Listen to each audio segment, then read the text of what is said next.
ഗസയിൽ വീണ്ടും ശക്തമായ വ്യോമാക്രമണം നടത്താൻ ഇസ്രായേൽ പ്രധാനമന്ത്രി ബെന്യാമിൻ നെതന്യാഹു ഉത്തരവിട്ടു. ഹമാസ് കൈമാറിയ ബന്ദിയുടെ മൃതദേഹാവശിഷ്ടങ്ങൾ മുൻപ് തന്നെ ഇസ്രായേൽ വീണ്ടെടുത്ത് അടക്കം ചെയ്ത വ്യക്തിയുടേതാണെന്ന് ഇസ്രായേൽ പറയുന്നു. ഇത് വെടിനിർത്തൽ ലംഘനമാണെന്ന് ആരോപിച്ചാണ് ഇസ്രായേൽ വീണ്ടും കനത്ത ആക്രമണത്തിന് ഒരുങ്ങുന്നത്. BK സുഹേൽ ചേരുന്നുണ്ട് വിശദാംശങ്ങൾ നൽകാനായി. സുഹേൽ, ഈ വെടിനിർത്തൽ വന്നിട്ട് പോലും തുടർച്ചയായ ആക്രമണങ്ങൾ ഗസയിൽ ഉണ്ടായിരുന്നു. പിന്നീടും നിരവധി പേരുടെ ജീവൻ നഷ്ടപ്പെടുന്ന ഒരു സാഹചര്യമൊക്കെ ഉണ്ടായിരുന്നു. ഇപ്പോൾ ഇസ്രായേലിന്റെ ഈ ഒരു ആക്രമണത്തിന് ഉത്തരവിടുന്നതിന് പിന്നിൽ എന്താണ് സംഭവിക്കുന്നത്? ജീന, ഗസയിൽ യുദ്ധം അവസാനിപ്പിക്കാനും സമാധാനം കൊണ്ടുവരാനും ഇസ്രായേൽ പ്രധാനമന്ത്രി ബെന്യാമിൻ നെതന്യാഹു ആഗ്രഹിക്കുന്നില്ല എന്നുള്ളതിന് കൃത്യമായ തെളിവ് വീണ്ടും പുറത്തു വരികയാണ്. ഗസയിൽ ഉടനീളം അതിശക്തമായ ആക്രമണം വീണ്ടും തുടങ്ങാനാണ് ഇസ്രായേൽ പ്രധാനമന്ത്രി ബെന്യാമിൻ നെതന്യാഹു ഇപ്പോൾ സൈന്യത്തിന് ഉത്തരവിട്ടിരിക്കുന്നത്. ഈ ബന്ദികൾ എവിടെയാണ് എന്ന്, ബന്ദികളുടെ മൃതദേഹം ഇനിയും വിട്ടു നൽകാനുണ്ട്, 13ഓളം മൃതദേഹങ്ങൾ. അവ എവിടെയാണ് എന്ന് കൃത്യമായി തന്നെ ഹമാസിന് അറിയാമെന്നും ഇപ്പോൾ ഹമാസ് നടത്തുന്നത് ഒരു നാടകമാണ് എന്നും ആരോപിച്ചുകൊണ്ടാണ് വീണ്ടും ഈ ഒരു ശക്തമായ ആക്രമണത്തിലേക്ക് ഇസ്രായേൽ പോകുന്നത്.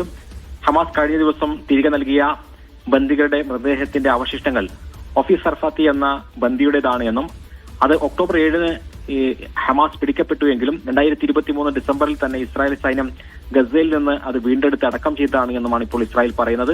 ഇപ്പോൾ അതേ വ്യക്തിയുടെ പേരിൽ മൃതദേഹം കൈമാറി എന്ന് ഇസ്രായേൽ ആരോപിക്കുന്നു. ഇത് വെടിനിർത്തൽ ലംഘനമാണ് എന്നും ഇങ്ങനെ എവിടെയാണ് ഈ ഇപ്പോൾ വീണ്ടെടുക്കുന്നു എന്ന് പറയുന്നതും അതേപോലെ തന്നെ കുഴിച്ചെടുക്കുന്നതും മൃതദേഹങ്ങൾ അതൊരു നാടകം മാത്രമാണ് ഹമാസിന്റേത് എന്നെല്ലാമാണ് ഇപ്പോൾ ഇസ്രായേലി മാധ്യമങ്ങൾ അതേപോലെ തന്നെ ഇസ്രായേലി നേതാക്കൾ പറയുന്നത്.